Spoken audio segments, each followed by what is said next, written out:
Well, here in the desert, natural resources are scarce, and during the summer, it is super hot. So a lot of us are already having this heightened awareness of the change in temperature and the dwindling water supply. So as problems and concerns rise about whether or not Tucson will even be livable in the future, therapists want to open up that discussion and use their resources to talk about these stressors. Just the fact that I've thought, okay, well, I might have another 20 years to live because that's how long my family lives. Am I going to be able to stay here and be safe? And I really don't know the answer to that.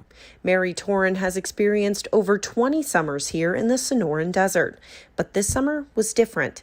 This has been the longest time I've had to spend mostly inside during the summer, and I haven't even had the early mornings and the late evenings where I felt comfortable going outside. The heat and a fairly dry monsoon so far has brought the topic of climate change to the forefront, bringing with it stress and anxiety. People really struggling with it. I see, a lot of people really coming up against hard feelings around it, climate grief, climate anxiety, if you will, distress. And, if we're paying attention to this, it's going to bring big emotions up. Torin says conversations about climate change have become more common for people of all ages. I work with some kids in grade school. It's just part of their everyday conversation. And they know that we don't have enough water.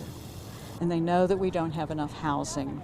The few experts on climate anxiety in Tucson say an open discussion about these topics is a good solution. It indicates is that we're paying attention and we care. And I also think that, if we can help ourselves to connect to other people who are having the experience and metabolize the emotions of the experience, then we can be more adept at responding to what's happening. And Bannister is hopeful that outlets for these discussions will become more and more available in the future.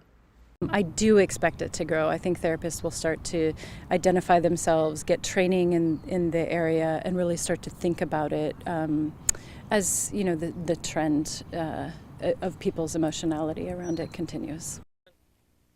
Now, there are actually events called climate cafes where people can have an open discussion about climate change and how it impacts their community. You can find more information on those at our website at KOLD.com. Reporting in Tucson, Catherine Patterson, 13 News.